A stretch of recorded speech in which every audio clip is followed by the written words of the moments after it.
Hello viewers, I am Maithili. In 11th Maths Differential Calculus formula தான் நம்ம இந்த வீடியோல பார்க்க போறோம். Just இது ஒரு introduction to formula video மாதிரி தான். என்னென்ன formulasலாம் இருக்கு, எங்கெங்கெல்லாம் அப்ளை பண்ணனும் அப்படின்றதெல்லாம் நம்ம இந்த வீடியோல பார்க்கலாம். ஃபர்ஸ்ட் எக்ஸசைஸ்லயே நம்ம பார்க்க போறது ஃபங்க்ஷனை பத்தி அப்படின்றது. ஃபங்க்ஷன்றது நீங்க 10th ஸ்டாண்டர்ட்லயே செட்ஸ் அண்ட் ஃபங்க்ஷன்ஸ்ல நிறைய ஃபங்க்ஷன்ஸ் நம்ம படிச்சிருக்கோம். ஸோ இங்க பாத்தீங்கன்னா ஈவன் ஃபங்க்ஷன் ஆட் ஃபங்க்ஷன் அப்படின்ற கண்டுபிடிக்கணும் அப்படின்ற சிச்சுவேஷன் வரும்போது எப்படி போடணும்னு பாருங்க. கொடுத்துருக்க ஒரு வேல்யூ f of x ன்னு கொடுத்துருந்தாங்கன்னா அது f of minus x ன்னு போட்டுக்கோங்க. f of minus x னா என்னது? x-க்கு பதில் நம்ம சைனை சேஞ்ச் பண்ணி எழுதணும். f of x னாலே ஒரு வேல்யூ சப்ஸ்டிடியூட் பண்ணோம்னாலே நம்ம கொடுத்துருக்க வேல்யூ இங்கே என்ன ப்ராக்கெட்டில் கொடுத்துருக்காங்களோ அதை வந்து எக்ஸுக்கு பதிலாக நம்ம சப்ஸ்டியூட் பண்ணுவோம். அப்போ எக்ஸுக்கு பதிலாக நம்ம மைனஸ் எக்ஸ் போட்டோம்னா கடைசியில் அந்த வந்து கொஷினாகவே எஃப் ஆஃப் எக்ஸாகவே வந்துடுச்சுன்னா அது ஈவன். நம்மளுக்கு தெரியும் ஈவன் நம்மளுக்கு எப்போவுமே ரொம்ப ஈஸியாக நம்ம திங்க் பண்ணுற ஒரு விஷயம் 2, 4, 6, 8லாம் டக்கு டக்குன்னு வந்துடும். ஸோ ஈவன்னா அதே ஆன்சர் தான் வரப்போகுது. அது கொஷினே வந்துருச்சுன்னா அது ஈவன். அதுவே அது minus of f of x வருது அப்படின்னா minus x f of minus x போடும்போது minus of f of x வந்து அது வந்து ஆட் ஃபங்க்ஷன். நெகட்டிவ் இருந்தால் ஆடு, நெகட்டிவ் இல்லாத கொஷினே வந்துச்சுன்னா அது ஈவன். ரெண்டுமே வரல, ஈவனும் வரல ஆடும் வரலன்னா it is not a function. நீங்கள் ஈஸியாக எழுதிடலாம்.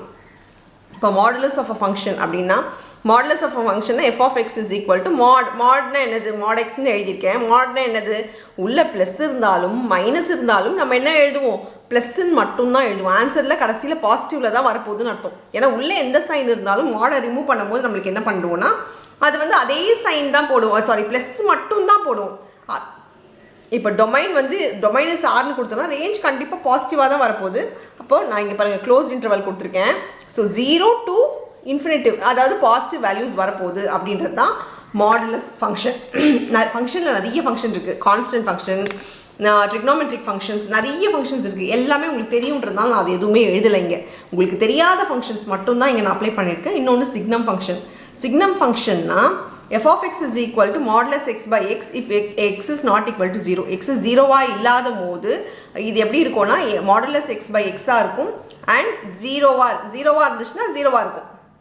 f of x வந்து x வந்து 0வா இருந்துச்சுன்னா 0வா. இதுதான் சிக்னம் ஃபங்க்ஷன். சிக்னம் ஃபங்க்ஷனோட டொமைன் பார்த்தீங்கன்னா R. இது வந்து 1 மார்க்ஸில் கேட்கறதுக்கு சான்சஸ் இருக்குது. அதனால தான் இது நான் உங்களுக்கு சொல்லணும்னு நினச்சேன். Domain is R. ரேஞ்ச் பார்த்தீங்கன்னா -1, 0, 1ன்னு வரும். இது செட்டில் எழுதியிருக்கேன்.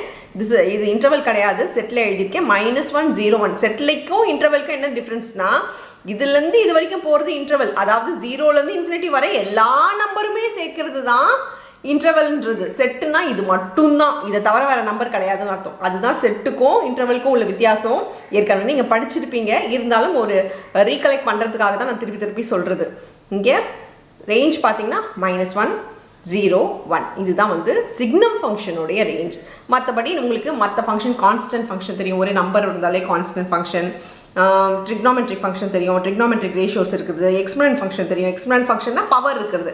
e பவர் எக்ஸ்ன்றது அது வந்து எக்ஸ்போனன்ட் ஃபங்க்ஷன் சொல்லுவோம். அப்புறம் லாகரிதமிக் ஃபங்க்ஷன் இருக்குது. லாக் வர்றது லாகரிதமிக் ஃபங்க்ஷன். ஸோ இந்த மாதிரி நிறைய ஃபங்க்ஷன்ஸ் இருக்குது. இது எல்லாமே உங்களுக்கு தெரிஞ்ச ஃபங்க்ஷன். அதனால் நான் எதுவுமே இங்கே எழுதலை. நெக்ஸ்ட்டு பார்த்தீங்கன்னா நம்ம லிமிட்ஸ். இது புதுசாக இந்த வருஷம் நம்ம பார்க்க போகிற ஒரு விஷயம். லிமிட்ஸுன்றது என்ன அப்படின்னு பார்த்தீங்கன்னா லிமிட்ஸ்னால் ஒரு நம்பர் கிட்ட போகுது. ஃபார் எக்ஸாம்பிள் நம்ம இங்கே ஒரு 2 இருக்குதுன்னு வச்சுக்கோங்களேன். நம்பர் லைனில் ஒரு 2 இருக்குது. 2 இருக்குது அப்படின்னா 2 வந்து இங்கே இருக்க நம்பர் இப்போ 2 ரொம்ப லீஸ்ட் 1ன்னு எடுத்துக்கிட்டால் உங்களுக்கு பிரச்சனை இல்லை. 1.009, 1.999, 1.997 அதெல்லாம் 2 கிட்ட போகிற ஒரு நம்பர். 1லேருந்து 2 கிட்ட போகிற ஒரு நம்பர். ஸோ இந்த மாதிரி அந்த லெஃப்ட் ஹேண்ட் சைட்லேயும் போகலாம், ரைட் ஹேண்ட் சைட்லேயும். சாரி, இப்போ -1லேருந்தும் 2 கிட்ட போகலாம், 3லேருந்தும் 2 கிட்ட போகலாம். ஸோ லெஃப்ட் ஹேண்ட் சைட்லேருந்து ஒரு நம்பர் போகலாம், ரைட் ஹேண்ட் சைட்லேருந்து ஒரு நம்பர் 2 கிட்ட போகலாம். ஸோ லிமிட்டுன்றது இப்படி ஒரு கிட்ட போச்சுன்னா ஒரு ஃபங்க்ஷன் ஒரு எவ்வளோ கேல்குலேஷன், எப்படிலாம் கேல்குலேஷன் மாறும் அதை பற்றி படிக்கிறது தான் நம்ம லிமிட்ஸுன்றது இந்த வருஷத்தில் படிக்க போகிறோம். Limits are used when we have to find the value of a function near to some value. இதுக்கு நியராக இருக்க வேல்யூவை கண்டுபிடிக்கிறதுக்கு தான் லிமிட்ஸ் யூஸ் பண்ணுறது. Limit X tense to A. X tends to ஏனா எக்ஸ் வந்து ஏ கிட்ட போகுதுன்னு அர்த்தம். எக்ஸ் வேல்யூ ஏ கிட்ட போயிட்டே இருக்குன்னு அர்த்தம். அதனால tends to a. F of x is equal to limit எல்ன்னு போட்டிருக்கலாம். இப்போ இதோட டெஃபினிஷன் நான் உங்களுக்கு கொடுத்துருக்கேன். Let f be a real valued function of x. இது explanation. Let L and be 2 fixed numbers. So L and B 2 fixed numbers are எடுத்துக்கிறோம். And if f of x approaches the value L f of x வந்து L கிட்ட போகும்போது as x approaches to a, x வந்து a க்கு போகும்போது f of x வந்து என்னக்கு போகும், L க்கு போகும் அப்படின்னு சொல்றாங்க. Then we say that L is the limit of a function f of x as tends to a அப்படின்றத இன்ஃபர்மேஷன் கொடுக்குறாங்க நம்மளுக்கு. அதோட ஃபார்முலாஸ், இம்பார்ட்டன்ட் லிமிட்டோட ஃபார்முலாஸ் இது வந்து தெரிஞ்சுக்கிட்டா மட்டும்தான் நீங்கள் லிமிட்டில் அப்ளை பண்ண முடியும். ஃபார்முலா பார்த்தீங்கன்னா இம்பார்ட்டன்ட் லிமிட்ஸ் என்னென்னது பாருங்கள். இது மட்டும் தெரிஞ்சுக்கிட்டாலே நம்ம ஆல்மோஸ்ட் எல்லா சம்மையும் நம்ம போட்டுற முடியும். சிலதெல்லாம் ட்ரிக்னாமெட்ரிக் ஃபங்க்ஷன் யூஸ் பண்ணுற மாதிரி இருக்கும், சிலதெல்லாம் இங்கே பவர் யூஸ் பண்ணுற மாதிரி வரும். ஜென்ரலாக தெரிஞ்சிக்க வேண்டிய ஒரு லிமிட் என்னென்னா இதுதான், ஃபஸ்ட்டு ஒன் தான். Limit x tends to A x power n minus a power n by x minus a இருந்தால் இதோட ஃபார்முலா ஈக்குவல் டு நீங்கள் டைரெக்டாக இதை பார்த்துட்டாலே ஏன்னா இங்கே இருக்கிற வேல்யூ தான் ஏ, இது பவர் இருக்கும், கீழே வந்து பவர் இருக்காது. இந்த மாதிரி இருந்துட்டாலே n a power n minus 1. So இந்த லிமிட் என்ன வரும்னா ஆன்சர் வந்து n a power n minus 1 வரும். இது ரொம்ப ரொம்ப ரொம்ப ரொம்ப இம்பார்ட்டண்ட். இந்த லிமிட் அடிக்கடி நீங்கள் வந்து சம்மில் வரும், நீங்கள் யூஸ் பண்ணுவீங்க. ஸோ நான் இங்கே செலக்டட் லிமிட்ஸ் தான், நீங்கள் இந்த வருஷம் யூஸ் பண்ணுற லிமிட்ஸ் மட்டும்தான் நான் இங்கே கொடுத்துருக்கேன். ஸோ நல்லா தெரிஞ்சுக்கிட்டா மட்டும்தான் நீங்கள் ஈஸியாக போட முடியும். இப்போ நெக்ஸ்ட் ஒன் பாருங்கள். Limit x tends to 0, x 0வாக இருந்துச்சுன்னா sin x is equal to 0. ஏன் இது x 0 வந்தால் 0னா நம்மளுக்கு தெரியும், எக்ஸோட வேல்யூ 0 வந்தால் sin 0 என்ன வரும், 0 தான் வரும். ஸோ இது மனப்பாடம் பண்ணுன்ற ஒரு விஷயம் கிடையாது, ஏன்னா உங்களுக்கு தெரிஞ்ச ஒரு விஷயந்தான் இது. இப்போ நெக்ஸ்ட் ஒன் பாருங்கள். Limit x tends to 0னா cos 0 என்னவா இருக்கும், 1. So cos x is equal to 1 வரும். ஸோ இதுக்கு மேலே 0 சப்ஸ்டியூட் பண்ணி கன்ஃபியூஸ் ஆகிடாதீங்க. லிமிட் x tends to 0னா sin x by 0 is equal to 1. நீங்கள் நினைக்கலாம் இங்கே 0 போட்டு by 0 போட்டோன்னா எப்படி 1 வரும், 0 by 0 0 தானே. 2 by 2 என்ன வரும், 1 தானே. 3 by 3 என்ன வரும், 1 தானே. அப்போ 0 by 0 மட்டும் எப்படி 0 வரும். ஸோ எந்த value divided by the same value இருந்தாலும் அதோட ஆன்சர் ஈக்குவல் டு 1 தான். அதனால தான் இது 1. புரியுதுங்களா? இப்போது limit x tends to 0, tan x by x வந்து அதுவும் 0 by 0 தான். ஸோ அதனால அதுவும் 1 தான் வரும். Limit x tends to 0 log 1 plus x by x ஓட ஃபார்முலா ஈக்குவல் டு 1 வரும்.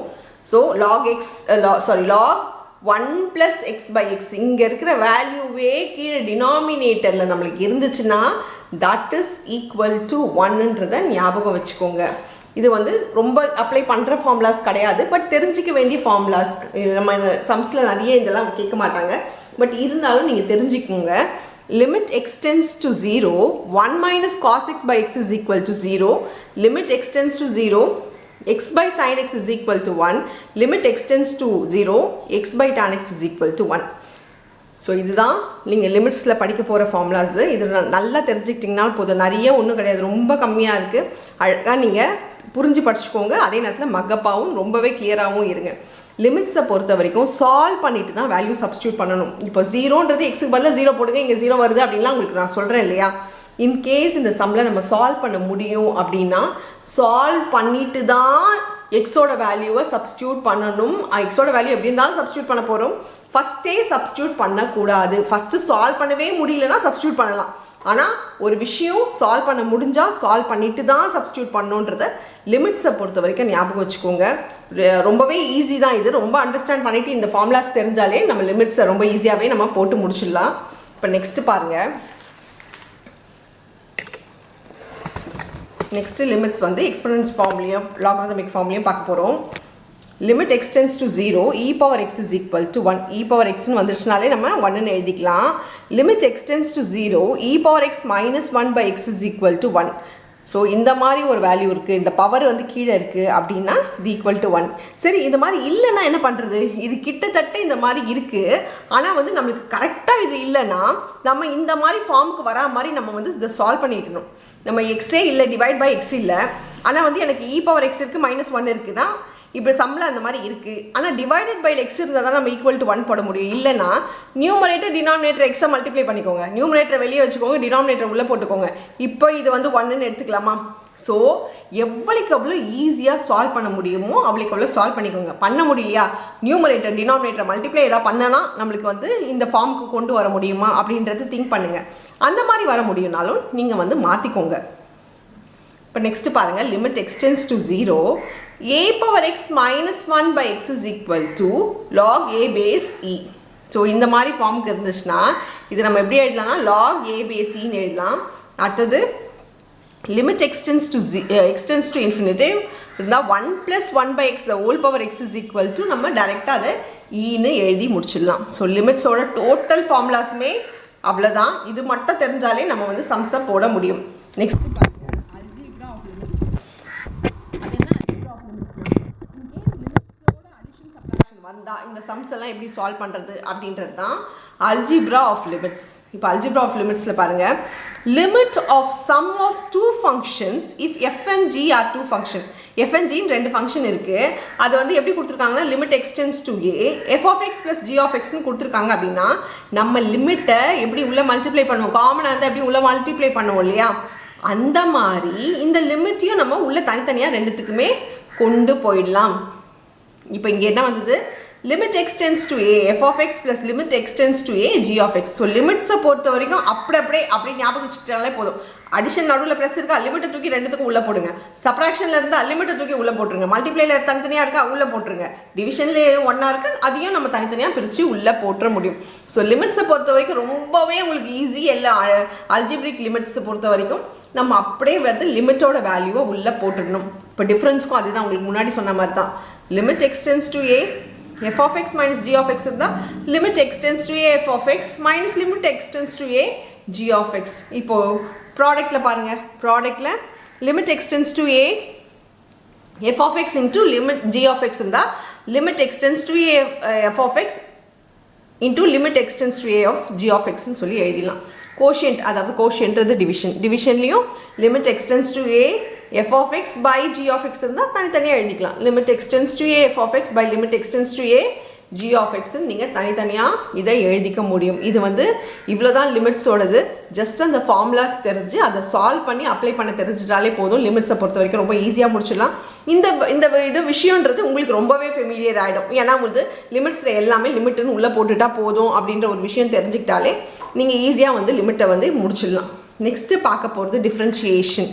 டிஃப்ரென்ஷியேஷன் அப்படின்னா என்ன அப்படின்னா ரொம்ப பெரிய விஷயத்தை சின்னதாக ஆக்குறது ஒரு பேர் தான் டிஃப்ரென்ஷியேஷன். ஃபார் எக்ஸாம்பிள் நம்ம இங்கேருந்து ஒரு 3 எவ்வளோ தூரம் இருக்குது அப்படின்னு ஒரு அளக்கணும்னு வச்சுக்கோங்களேன். 3 எவ்வளோ தூரம் இருக்குது அளக்கிறது அப்படின்றது பார்த்தீங்கன்னா ரொம்ப ஒரு பெரிய விஷயம். ரொம்ப தூரம் இருக்குது. அதுவே இங்கேருந்து பக்கத்து வீடு வரைக்கும் எவ்வளோ தூரம் அப்படின்றது அளக்கிறது நம்மளுக்கு ரொம்ப ஈஸியான ஒரு விஷயமா இருக்கும். ஸோ நம்மளுக்கு எப்போவுமே பெரிய விஷயன்றது கஷ்டமாக பட்டு போடுறத கால்குலேஷனை ரொம்ப சின்னதாகிட்டோன்னா நம்மளுக்கு ஈஸியாக இருக்கும்ல அளக்கிறது. அந்த மாதிரி ஒரு விஷயத்தை அளக்கிறது, அந்த மாதிரி ஒரு விஷயம் பண்ணுறது பேர் தான் நம்மளுக்கு வந்து டிஃப்ரென்ஷியேஷன்றது. ரொம்ப பெரிய விஷயத்தை சின்னதாக்குறது. நான் பெருசாக இதுக்கு இன்ட்ரொடக்ஷன் வீடியோவோ எதுவுமே நான் சொல்லலை. வெறும் டிஃப்ரென்ஷியேஷனில் என்னென்ன ஃபார்முலாஸ் இருக்குது, அதை எப்படி அப்ளை பண்ணணும் அப்படின்றது மட்டும் உங்களுக்கு நான் இந்த வீடியோவில் நான் எக்ஸ்பிளைன் பண்ண போகிறேன். இப்போது நான் டைரெக்டாக ஃபார்முலாஸ்க்கு போயிடலாம். ஸோ ஃபார்முலா பார்த்தீங்கன்னா டிஃப்ரென்ஷியேஷனில் டி பை டிஎக்ஸ் ஆஃப்னு படிக்கணும். இதை படிக்கும்போது differentiation of X power n ரொம்ப ரொம்ப ரொம்ப ரொம்ப இம்பார்ட்டன்ட் ஃபார்முலாவில் இது ஒன்று டிஃப்ரென்ஷியேஷனை பொறுத்த வரைக்கும். ஏன்னா இதுதான் 99% சம்ஸில் நம்ம யூஸ் பண்ண போகிற ஒரு ஃபார்முலான்றது இப்போ பார்க்கும்போது தான் அது ஃபார்முலாஸாக உங்களுக்கு தெரியும். பட் சம்ஸ் போட ஆரம்பிச்சிங்கன்னா ஃபார்முலாஸ்ன்றதே உங்களுக்கு அப்படியே ஃபெமிலியர் ஆகிடும் இந்த ஃபார்முலா பொறுத்த வரைக்கும். ஏன்னா இந்த ஃபார்முலா தான் எல்லா இடத்துலையுமே நம்ம கிட்டத்தட்ட யூஸ் பண்ணிவிடுவோம்.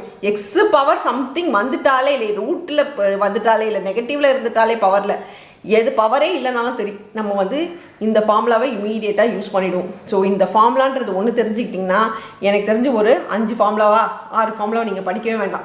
இந்த ஒரு ஃபார்முலா தெரிஞ்சால் இந்த ஃபார்முலா எல்லாம் படிக்க வேண்டாம். எப்படி படிக்க வேண்டாம் அப்படின்றத நான் உங்களுக்கு சொல்கிறேன். இந்த ஒன்று பார்த்துக்கோங்க. d by dx of x power n is equal to nx power n minus 1. இந்த பவர் முன்னாடி பவரில் இருக்கிறது முன்னாடி கோஎஃபிஷியன்ட்டாக வந்துடும், பவரில் ஒன்று கம்மியாயிடும். இதுதான் இந்த formula. d by dx of x power n is equal to n into x power n minus 1 வரும். ஸோ இப்போ நெக்ஸ்ட்டு பாருங்கள், d by dx of x is equal to 1. d by dx of x is equal to என்ன வருது, 1 வருது. சரி, இந்த formula படிக்கணுமா அப்படின்னு கேட்டிங்கன்னா தேவையில்லை, வேண்டான்னு. இது ஒன்று படிச்சிட்டிங்களா போதும். இது எப்படி வந்தது அப்படின்னு சொல்கிறேன் பாருங்களேன். உங்களுக்கு நான் இங்கே போட்டு காட்டுறேன், அப்போ உங்களுக்கு புரியும். இந்த ஃபார்முலா மட்டும் எனக்கு தெரியும், எனக்கு இது எதுவுமே தெரியாது. உங்களுக்கு நான் எழுதியிருக்கேன் தவிர எனக்கு தெரியாது. இது எப்படி எழுதுவேன்னா, நான் x பவர் 1 இருக்குங்களா, எக்ஸ் பவர் 1 இருக்குது. எனக்கு எந்த ஃபார்முலாவுக்கு நான் மாற்ற போகிறேன், இந்த ஃபார்முலா தான் இங்கே அப்ளை பண்ண போகிறேன். எனிதிங் பவர் இருந்தால் அந்த பவர் முன்னாடி வந்துடும், அதுக்கு மேலே 1 மைனஸ் ஆகும். ஸோ இது முன்னாடி வந்துடுங்களா, இது 1x ஆகிடுமா, பவர் என்ன ஆகிடும் 1 மைனஸ் 1 நம்மளுக்கு 0 ஆகிடும். ஸோ 0ன்றது எனிதிங் டு த பவர் 0, அதாவது எந்த வேல்யூ எந்த நம்பர் கொடுத்துருந்தாலும் பவர் 0ன்னு இருந்துட்டாலே நம்ம அதை எப்படி எழுதணும்னா 1ன்னு எடுத்துக்கணும். அப்போ 1 into 1 நம்மளுக்கு என்ன ஆகிடும், இது 1ன்னு ஆகுது. அதனால தான் இந்த வேல்யூ 1. ஸோ சிம்பிளாக தெரிஞ்சுக்கோங்க, எக்ஸ் மட்டும் இருந்தால் வேல்யூ 1, கான்ஸ்டன்ட் டேர்ம் மட்டும் இருந்தால் வேல்யூ 0. கான்ஸ்டன்ட் டேர்ம் இருந்தால் என்ன அர்த்தம், எக்ஸ் பவர் 0 இருக்குன்னு தான் அர்த்தம். கான்ஸ்டன்ட் டேர்ம்னா ஒரு வேல்யூ நம்பர் இருக்குன்னா நம்பர் நம்ம எக்ஸ் பவர் 0ன்னு எடுத்துக்கலாமா, அப்போ 0 முன்னாடி வந்துமா, 0 into any, அது மேலே -1 இருந்தால் கூட பரவாயில்ல, 0 into any நம்பர் நம்மளுக்கு என்ன ஆகிடும் 0 ஆகிடும். ஸோ தெரிஞ்சுக்க வேண்டிய விஷயம், எக்ஸ் மட்டும் இருந்தால் 1, கான்ஸ்டன்ட் டேர்ம் இருந்தால் 0. சரி, நெக்ஸ்ட்டு பாருங்கள், d/dx of 1/x இருந்தால் இதுவும் மக பண்ணுமானா தேவையில்லை, இதையும் நீங்கள் மக பண்ண வேண்டாம். இதையே மக பண்ண வேண்டாம், இது எப்படி போடுறது அப்படின்னு சொல்கிறேன் நான். இங்கே என்ன இருக்குது, 1/x இருக்கா, சரி எக்ஸ் இருக்குது. நம்ம யூஸ்வலாக எக்ஸை பவரை வந்து மேலே போடணும்னா பவரை வந்து மைனஸாக மாற்றுவோம். ஸோ பவரில் வந்து நான் -1ன்னு மாற்றுறேன். இந்த ஃபார்முலாக்கு தான் எல்லாமே, இந்த ஃபார்முலா மட்டும்தான். இந்த ஃபார்முலாவில் பவரை முன்னாடி கொண்டு வரணும். அப்படி முன்னாடி கொண்டு வந்தால் அது -1 ஆகிடும். இங்கே எக்ஸ் பவர் என்ன ஆகிடும், -1 ஆகிடுமா, ஏன்னா -1 நம்ம -1 பண்ணணும். அப்படி பண்ணால் இது -2 வந்துடும். -2 பண்ணால் என்ன எப்படி இருக்கும், -1/x². நான் கீழே எழுதுறேன், 1/x²ன்னு வருது. இது பாருங்கள். ஸோ ஃபார்முலா மக்கப் பண்ண தேவையில்லை, நான் அப்படியே சம்மா உங்களுக்கு போட்டு காட்டிட்டேன். ஸோ சிம்பிளாக தெரிஞ்சுக்கோங்க, இங்கே என்ன பவர் இருக்கோ அந்த பவர் வந்து மேலே வந்துடும். இங்கே என்ன பவர் இருக்கோ அந்த பவர் மேலே வரணும். கண்டிப்பாக டினாமினேட்டரில் தான் எக்ஸ் இருக்குது. நான் எல்லா சம்முக்குமே சம்மே போடாமல் உங்களுக்கு சொல்லி கொடுத்துட்ருக்கேன். நீங்கள் சம்மே போட தேவையில்லை, நான் சம்மே போடாமல் உங்களுக்கு நான் எக்ஸ்பிளைன் பண்ணிகிட்ருக்கேன். நீங்கள் பார்த்த உடனே இதுதான் டிஃப்ரென்ஷியேஷன் அப்படின்னு சொல்லி டக்குன்னு ஆன்சர் எழுதுறதுக்கு உங்களுக்கு நான் சொல்லி கொடுத்துட்ருக்கேன். ஸோ இங்கே வேரியபிள் கீழே இருந்தாலே கண்டிப்பாக நெகட்டிவ் சைன், எந்த பவராக இருந்தாலும் சரி வேரியபிள் கீழே இருந்தால் கண்டிப்பாக நீங்கள் நெகட்டிவ் சைன் போடணும். அப்புறம் அதோட பவரை மேலே எழுதணும். இதோட பவர் 1னால 1 மேலே வந்துருக்கு பாருங்க. அப்புறம் இதோட +1, இங்கே என்ன இருந்தாலும் எக்ஸ்ட்ராவாக 1 ஆட் ஆகும். நெக்ஸ்ட்டு சரி, இப்போ நான் வந்து 1/x³ எழுதுறேன். 1/x³ நான் உங்களுக்கு முன்னாடி சொன்ன மாதிரி எழுதுனா என்ன வரும், மைனஸு, இந்த பவர் மேலே வரும்னு சொல்லியிருக்கேன், கீழே ஒரு பவர் ஜாஸ்தியாகும். டிஃப்ரென்ஷியேஷன் நான் உடனே இமீடியட்டாக 1 செகண்ட் தான் டைம் எடுத்தேன் இது எழுதுறதுக்கு. ஸோ -3 இந்த பவர் மேலே இதுக்கு விட 1 ஜாஸ்தி. சரி, நம்ம இப்போ செக் பண்ணி பார்க்கலாமா, இந்த ஃபார்முலாக்கு செக் பண்ணி பார்க்கலாமா. ஸோ இப்போ பாருங்கள், 3 இருக்குது. நான் வந்து முன்னாடி கொண்டு வரது, சாரி மேலே முதல்ல கொண்டு வரணும். ஸோ x பவர் -3 ஆகிடும். இதெல்லாம் உங்களுக்கு நான் எக்ஸ்பிளைன் பண்ணுறதுக்கு தான், இதெல்லாம் வந்து நீங்கள் படிச்சிக்க வேண்டாம். -3 வருதா, -3 முன்னாடி வருமா, ஸோ -3 முன்னாடி வரும். x பவர் -4 ஆகிடுமா, மைனஸ் இருக்கிறதுனால நம்ம என்ன பண்ணணும், அது கீழே கொண்டு போகணுமா. So x power 4. இது பாருங்கள், ஆன்சர் பார்த்த உடனே எழுதின ஆன்சர், இது கண்டுபிடிச்சி எழுதின ஆன்சர், ரெண்டுமே சேமா. ரொம்ப ரொம்ப ரொம்ப ஈஸி. ஃபார்முலாவை பொறுத்த வரைக்கும் ரொம்ப ஈஸி. ஒரு ஃபார்முலா தெரிஞ்சால் எல்லாமே டிஃப்ரென்ஷியேஷனில் போட்டுடலாம். அந்த மாதிரி ஒரே ஒரு விஷயம் தெரிஞ்சாலே எல்லா விஷயமே நம்ம ரொம்ப ஈஸியாக போட்டுற முடியுன்றது தான் டிஃப்ரென்ஷியேஷன். அது பார்த்த உடனே எல்லாருமே பயங்கரமாக பயப்படுறாங்க, ஐயோ டிஃப்ரென்ஷியேஷனா, கால்குலஸ்னாலே எங்களுக்கு பயம் அப்படின்றது. ரொம்ப ஈஸியான ஒரு விஷயம், ரொம்ப சிம்பிளாக தெரிஞ்சுக்கிட்டு ஒரு டெக்னிக் மட்டும் நீங்கள் தெரிஞ்சுக்கிட்டிங்கன்னா போதும், நீங்கள் அழகாக இந்த சம்மெல்லாம் வேகமாக போட முடியும். மற்ற சம்ஸ் எல்லாம் விட டிஃப்ரென்ஷியேஷனை பொறுத்த வரைக்கும் வேகமாக உங்களால் அப்ளை பண்ண முடியும், வேகமாக போட முடியும். ஸோ அதை வந்து ரொம்ப நல்லாவே படிச்சுக்கோங்க. ஏன்னா நெக்ஸ்ட் இயருக்கு உங்களுக்கு இன்டெக்ரலுக்கு டிஃப்ரென்ஷியேஷன் பெருசாக ஹெல்ப் பண்ணும். ஸோ இது நல்லா தெரிஞ்சுக்கிட்டிங்கன்னா உங்களுக்கு அது ரொம்ப ஈஸியாகவே உங்களுக்கு போயிடும். இப்போது எந்த நம்பர் இருந்தாலும் அந்த மாதிரி நீங்கள் எழுதிக்க முடியும். அந்த நம்பர் மேலே மைனஸ் போட்டு அந்த பவர் மேலே கீழே எக்ஸ்ட்ரா ஒரு பவர், அவ்வளோ. ஸோ எக்ஸ்ட்ரா ஒரு நம்பர், 1 இருந்தால் 2, 2 இருந்தால் 3, 3 இருந்தால் 4, 4 இருந்தால் 5, எப்படி வேணால் நீங்கள் இப்போ நீங்கள் பையில் இருந்தால் டிஃப்ரென்ஷியேட் பண்ண முடியும். √x இருந்தால் என்னது, பவர் வந்து நம்மளுக்கு ஹாஃப்னு இருக்குமா. √x இருந்தால் பவர் வந்து ஹாஃப் இருக்கும். -1 பண்ணான்னா ஆஃப் -1 நம்மளுக்கு மைனஸில் வரும், அதனால தான் இது கீழே வரும். அந்த பவர் ஆஃப்ன்றது தான் இங்கே 1/2ன்னு எழுதுறது. ஸோ வந்து பவர் வந்து பையில் வந்து நீங்கள் எழுத வேண்டியதாக இருக்கும். இதுவும் வந்து இந்த ஃபார்முலாவில் அப்ளை பண்ணி, ஃபஸ்ட்டு ஃபார்முலாவில் அப்ளை பண்ணி போட்டிங்கனாலே வந்துடும். So d/dx of √x is equal to 1/2 வருது. ஸோ ஒரு ஃபார்முலா வச்சு இந்த பேலன்ஸ் உள்ள 5 ஃபார்முலாவுமே நான் உங்களுக்கு சொல்லி கொடுத்துட்டேன். இப்போ இது மக்கப் பண்ணுற அவசியம் இல்லை. அது ஒன்று மட்டும்தான் நீங்கள் இப்போ படிக்க போகிறீங்க. அது ஒரே ஒரு ஃபார்முலா மட்டும்தான் நீங்கள் இப்போ தெரிஞ்சுக்க போகிறீங்க. மற்றது எதுவும் தெரிஞ்சுக்கணுன்ற அவசியம் கிடையாது. இந்த லிஸ்ட்டு பார்த்தீங்கன்னா இங்கேயும் ஒரு 5 ஃபார்முலா இருக்குது. 5 ஃபார்முலாவும் படிக்கணுன்ற அவசியம் இப்போ கிடையாது. இந்த ஒன்று மட்டும் படித்தாலே போதும். இந்த ஒன்று தெரிஞ்சுக்கிட்டா போதும். இந்த ஒன்றை பேஸ் பண்ணி தான் பேலன்ஸ் உள்ள 5 ஃபார்முலாஸுமே உங்களுக்கு வரப்போகுது. இந்த ஒரு ஃபார்முலா என்னன்னு பார்த்தீங்கன்னா d/dx of e of x வந்து பார்த்தீங்கன்னா e ஆஃப் எக்ஸ் தான். ஸோ இப்போ இதுவும் கஷ்டமாக கிடையாது. ஏன்னா என்ன வருதோ அதே தான் வரப்போகுது. பவரை பொறுத்த வரைக்கும் e ஆஃப் எக்ஸ் வந்துச்சுன்னா e ஆஃப் எக்ஸே தான் இருக்க போகுது. Differentiation of e of x is e of X.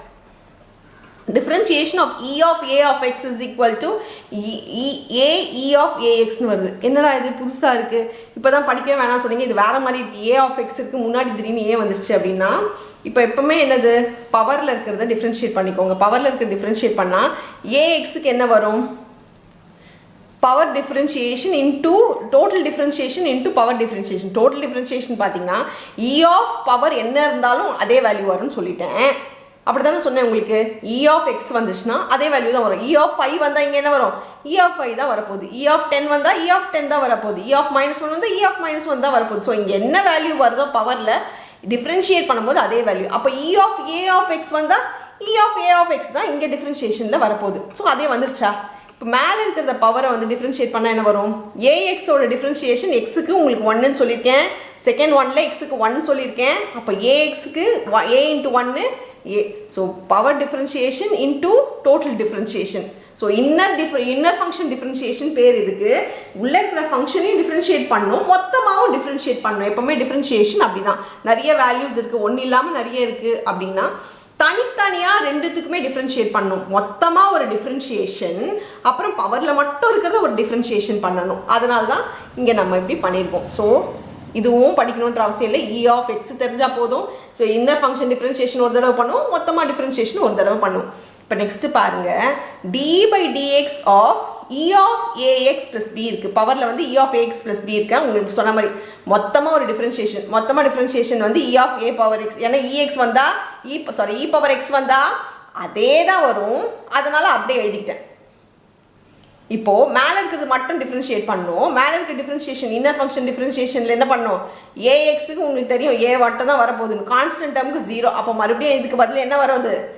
a மட்டும் தான் வரும். So a into e power ax plus பின்னு வரும். ஓகேங்களா? ஸோ இது ஈஸியாக நெக்ஸ்ட் போயிடலாம். Next d/dx of e power -x² இருக்குது. இப்போ -x²லாம் இருக்குது அப்படின்னா ஃபஸ்ட்டு மொத்தமாக ஒரு டிஃப்ரென்ஷியேஷன், மொத்தமாக டிஃப்ரென்ஷியேஷன் e பவர் எனிதிங் இருந்தாலும் அது அப்படியே வந்துடும். அதனால தான் இங்கே அப்படியே எழுதிட்டேன்னா இங்கே எழுதிட்டேன். இப்போது x²க்கு டிஃப்ரென்ஷியேஷன் பாருங்கள். x²ன்றது நம்பர் முன்னாடி வந்துடும், மைனஸ் சைன் போயிடும் இல்லையா?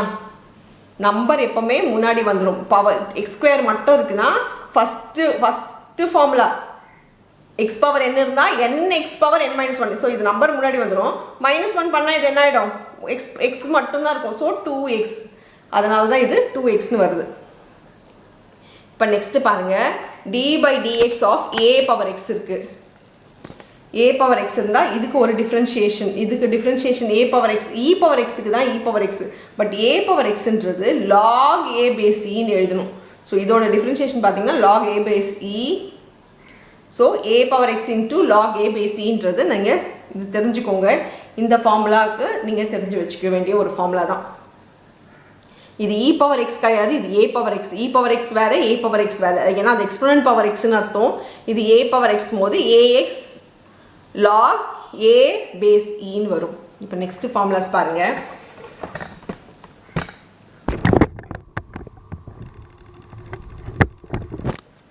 நெக்ஸ்ட்டு இந்த ஒரு ஃபார்முலா தெரிஞ்சுக்கிட்டிங்கன்னா லாகை பொறுத்த வரைக்கும் ஒரு 5 ஃபார்முலாஸ் லாகுக்கு போயிடலாம். Log d/dx of log x base ஈன்றது ஏதோ ஒரு வேல்யூ. ஸோ பட் நம்மளுக்கு தெரிஞ்சு போது log x இருந்தால் 1/xன்னு இருக்கும். log x-க்கு என்ன டிஃப்ரென்ஷியேஷன்னா 1/ அந்த வேல்யூ அப்படியே எழுதிக்கணும். இப்போது d/dx of log x plus a base ஈனா x plus a இப்போ சொன்ன மாதிரி தான். log x இருந்தால் பேஸில் அதை அப்படியே எழுதிக்கணும்னு சொன்னேன். இங்கேயும் அதே மாதிரி தான். 1/ பேஸில் வந்து நீங்கள் என்ன எழுதணும்? x plus aன்னு அப்படியே நீங்கள் எழுதி முடிச்சுக்கலாம். இப்போ d by dx of log ax plus b base e இங்கேயும் இந்த ஒரு ஃபார்முலா தெரிஞ்சுக்கிட்டா போதும்னு சொல்லியிருக்கேன். இது எதுவும் மக்கப் பண்ண வேண்டாம். இங்கே log ax plus b base e இருக்கு அப்படின்னா இங்கே ஈக்குவல் டு பார்த்தீங்கன்னா இது அப்படியே 1 by வரும்னு சொல்லிட்டேன். சரி 1 by எழுதியிருக்கேன், 1 by இந்த வேல்யூ எழுதிட்டேன். இங்கே என்ன திடீர்னு ஏ வந்திருக்குன்னு கேட்டிங்கன்னா இன்னர் ஃபங்க்ஷன் டிஃப்ரென்ஷியேஷன் சொல்லியிருக்கேன். ரெண்டு விஷயம் இருக்குது. இங்கேயும் டிஃப்ரென்ஷியேட் பண்ணுற மாதிரி இருக்குன்னா நீங்கள் இதையும் டிஃப்ரென்ஷியேட் பண்ணணும். இது டிஃப்ரென்ஷியேட் பண்ணால் என்ன வருதுன்னா ஏஎக்ஸ் ப்ளஸ் பிக்கு ஏற்கனவே நம்ம டிஃப்ரென்ஷியேஷன் பார்த்துட்டோம். இதுக்கு தனியாக பண்ணணும், இதுக்கு தனியாக பண்ணணும். ஏன்னா லிமிட்ஸில் நம்ம வந்து டிஃப்ரென்ஷியேஷனில் தனித்தனியாகவே பண்ணிக்கலாம் அடிஷனை பொறுத்த வரைக்கும். அப்படி பண்ண முடியும் அப்படின்னா இங்கே ஏஎக்ஸ் வந்து பார்த்தீங்கன்னா எக்ஸுக்கு 1, ஸோ ஏ ஆகிடும். கான்ஸ்டன்ட் டேர்ம் 0, அதனால தான் இங்கே ஏ. இங்கே பண்ணலையே நீங்கன்னு கேட்டால் இங்கேயும் பண்ணியிருக்கோம். நம்ம எக்ஸுக்கு பார்த்தீங்கன்னா எக்ஸுக்கு 1, ஏக்கு 0, ஸோ 1 + 0 நம்ம 1, அதனால தான் மேலே வந்து நம்ம 1 போட்டிருக்கோம். ஓகேங்களா? ஸோ எல்லா இடத்துலையுமே இன்னர் ஃபங்க்ஷனும் டிஃப்ரென்ஷியேட் பண்ணணும். d by dx of log x base a இருக்குது, x base a இருக்குது அப்படின்னு பார்த்தீங்கன்னா 1 by x log a base ன்னு வரும். ஸோ இந்த ஃபார்முலா நீங்கள் தெரிஞ்சிக்க வேண்டிய ஒரு ஃபார்முலா தான். இது மேலே இருக்கிறது e, ஆனால் இங்கே பார்த்தீங்கன்னா a இருக்குது அப்படின்னா log x base a இருக்குன்னா 1 by x log a base e தான் வரணும். a ஜென்ரலாக வந்து பேஸில் பார்த்தீங்கன்னா e தான் வரணும். அதனால் இந்த e வரத்துக்காக நம்ம இப்படி சேஞ்ச் பண்ணுறோம். நெக்ஸ்ட்டு ட்ரிக்னாமெட்ரிக் ஃபங்க்ஷன்ஸ் வந்துச்சுன்னா எப்படி போடணும் அப்படின்றது d by dx of sin x is equal to cos x. So இது வந்து கிராஃபில் போட்டிங்கன்னா உங்களுக்கு அது தெரியும். அதோட வேல்யூ sin x-ஓட வேல்யூலாம் சப்ஸ்டியூட் பண்ணி டிஃப்ரென்ஷியேட் பண்ணோம்னா நமக்கு ஆன்சர் என்ன வரும்னா cos x-ஓட வேல்யூஸ் தான் வரும். sin 30 போட்டிங்கன்னா cos 60-ஓட வேல்யூ அதுக்கு டிஃப்ரென்ஷியேட் பண்ணும்போது அதுக்கு ஈக்குவலாக இருக்கிற மாதிரி இருக்கும். ஸோ அதனால் சைனுக்கு காசுக்கும் சைனு தான், ஆனால் மைனஸ் சைன் வரும்ன்றது ஞாபகம் வச்சுக்கோங்க. ஸோ சைனுக்கு காசு இந்த இடத்துல சம்மில் நிறைய பேர் வந்து இந்த நெகட்டிவ் சைன் விட்டு போட்டுடுறாங்க. அதனால தான் திருப்பி சொல்கிறேன், ஞாபகம் வச்சுக்கோங்க. சைனுக்கு காசு தான், காசுக்கும் சைன் தான். சைனுன்னு வரதுனால சைனை கான்சென்ட்ரேட் பண்ணணும். ஞாபகம் வச்சுக்கிட்டிங்கன்னா மைனஸ் சைன் எக்ஸ்ன்னு வரும்.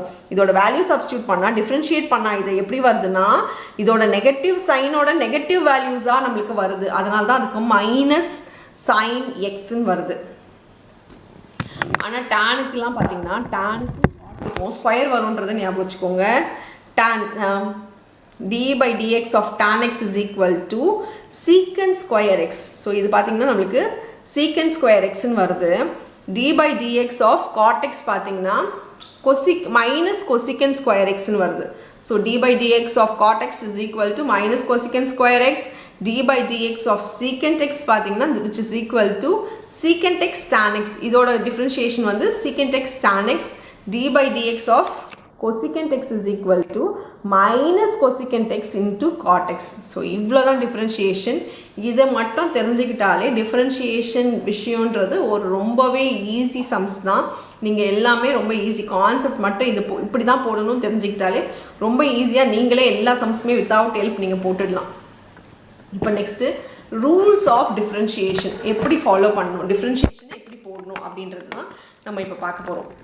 ஸோ ரூல்ஸ் ஆஃப் டிஃப்ரென்ஷியேஷனில் அடிஷன் சப்ராக்ஷன்லாம் வரும் இல்லையா, அதெல்லாம் தான் நம்ம ரூல்ஸ்ன்னு சொல்கிறோம். இங்கே அதுவும் கிட்டத்தட்ட ஈஸி தான்.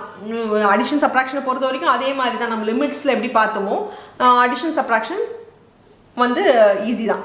d by dx of f of x plus g of x இருந்தால் இதை தனித்தனியாக நம்ம டிஃப்ரென்ஷியேட் பண்ணி எழுதிக்கலாம். So d by dx of f of x plus d by dx of g of x எழுதலாம். சப்ராக்ஷன் ரூலும் அதே மாதிரி தான். d by dx of f of x minus g of x இருந்தால் d by dx of f of x minus d by dx of g of x நம்ம தனித்தனியாக எழுதிக்கலாம். But product rule பாருங்கள், product rule தனித்தனியாக உள்ள அப்படியே மல்டிப்ளைனா அதுதான் கிடையாது. ப்ராடக்ட்டும் கோஷியன்ட்டும் டிஃப்ரென்ஷியேஷனை பொறுத்த வரைக்கும் மாறும். அதுவே நம்ம லிமிட்ஸில் நம்ம பார்த்தோம் அது அப்படியே தான் வரும்ன்றது. பட் ப்ராடக்ட் ரூலில் டிஃப்ரென்ஷியேஷனில் ப்ராடக்ட் ரூல்லையும் கோஷியன்ட் ரூல்லையும் மாறும். எப்படின்னு பாருங்கள். ஃபஸ்ட்டு ஒன்று அப்படியே எழுதிக்கோங்க, செகண்ட் ஒன்னை டிஃப்ரென்ஷியேட் பண்ணிக்கோங்க. செகண்ட் ஒன்று அப்படியே எழுதிக்கோங்க, ஃபஸ்ட் ஒன்னை டிஃப்ரென்ஷியேட் பண்ணிக்கோங்க. ப்ளஸ் இதுதான் நான் இங்கே செகண்ட் ஒன் அப்படியே எழுதிக்கிறேன், g of x அப்படியே எழுதிக்கிறேன். ஃபஸ்ட்டு ஒன்னை டிஃப்ரென்ஷியேட் பண்ணுறேன், d by dx of f of xன்னு எழுதிக்க பாருங்கள். ஃபஸ்ட்டு ஒன்னை டிஃப்ரென்ஷியேட் பண்ணுறேன்னு அர்த்தம். ப்ளஸ் ஃபர்ஸ்ட் ஒன் அப்படியே எழுதிக்கிறேன், செகண்ட் ஒன்னை டிஃப்ரென்ஷியேட் பண்ணிக்கிறேன். ப்ளஸ் இருக்குதுன்னா இதை முதல்ல பண்ணிட்டு கூட இதை பண்ணலாம், இதை பண்ணிட்டு கூட இதை பண்ணலாம். ஸோ எதுவுமே பிரச்சனை இல்லை. ஃபர்ஸ்ட் ஒன் வேல்யூ இப்போ எக்ஸு இங்கே இங்கே ஏதோ ஒரு வேல்யூ இருக்குன்னு வச்சுக்கோங்களேன், இன்டூவில் ஏதோ ஒரு வேல்யூ இருக்குன்னா ஃபர்ஸ்ட் ஒன் அப்படியே வச்சு செகண்ட் ஒன்னை டிஃப்ரென்ஷியேட், செகண்ட் ஒன் அப்படியே வச்சு ஃபர்ஸ்ட் ஒன்னை டிஃப்ரென்ஷியேட், ப்ளஸ் நடுவில் போட்டுக்கோங்க. இப்போ நெக்ஸ்ட்டு கோஷியன்ட் ரூல் பாருங்கள். கோஷியன்ட் ரூலில் d by dx of f of x by g of x இருந்தது அப்படின்னு வச்சுக்கோங்க. gx into அதாவது denominator into numerator differentiation, denominator into numerator differentiation minus numerator into denominator differentiation. So இது ரொம்பவே easy தான். Denominator D தான் first வரும், அப்புறம் தான் என்ன ஃபஸ்ட்டு வரும்ன்றதை ஞாபகம் வச்சுக்கிட்டிங்கன்னா போதும். இதை எப்படி ஞாபகம் வச்சுக்கிங்கன்னா நடுவில் மைனஸ் சைன் இருக்கும்போது இதை முதல்ல எழுதி இதை எழுதினீங்கன்னா 100% தப்பு தான். So denominator into numerator differentiation minus numerator into denominator differentiation by denominator square. இதுதான் உங்களுடைய quotient rule. Next scalar product பாருங்கள். ஸ்கேலார் ப்ராடக்ட்னா ஏதோ ஒரு நம்பரால் உள்ள மல்டிப்ளை ஆகுது. ஃபார் எக்ஸாம்பிள் மேலே உங்களுக்கு சொல்லிட்டேன் 5 into வருது அப்படின்றது, 5ன்றது ஒரு கான்ஸ்டன்ட் டேர்ம் இல்லையா. கான்ஸ்டன்ட் டேர்ம் வந்துச்சுன்னா அந்த கான்ஸ்டன்ட் டேர்ம் வெளியில் போய் எழுதிக்கலாம். ஏன்னா கான்ஸ்டன்ட் டேர்முக்கு டிஃப்ரென்ஷியேஷன் கிடையாது. அதனால அந்த மல்டிப்ளையில் இருக்கும்போது அந்த கான்ஸ்டன்ட் டேர்ம் அப்படியே வெளியில் எழுதிட்டு உள்ளே இருக்கிறது மட்டும் நம்ம டிஃப்ரென்ஷியேட் பண்ணிக்கலாம். இதுக்கு பேர் தான் ஸ்கேலார் ப்ராடக்ட். ஸ்கேலார்ன்றது ஏதோ ஒரு கான்ஸ்டன்ட் டேர்மால் மல்டிப்ளை ஆகும்போது இது இப்படி போடணும். Next chain rule. Chain rule பாருங்கள். D by dx of f of g of x அப்படின்னு இருக்குது அப்படின்னு வச்சுக்கோங்களேன். செயின் ரூலில் ஒன்றுமே கிடையாது. ஃபஸ்ட்டு டிஃப்ரென்ஷியேஷன், அதாவது நான் உங்களுக்கு முன்னாடி சொன்னது தான் இன்னர் ஃபங்க்ஷன் டிஃப்ரென்ஷியேஷன் சொன்னேன் இல்லையா. ஓவரால் டிஃப்ரென்ஷியேஷனு அது இல்லாமல் இன்னர் உள்ளே இருக்கிறது மட்டும் டிஃப்ரென்ஷியேட் பண்ணுறது.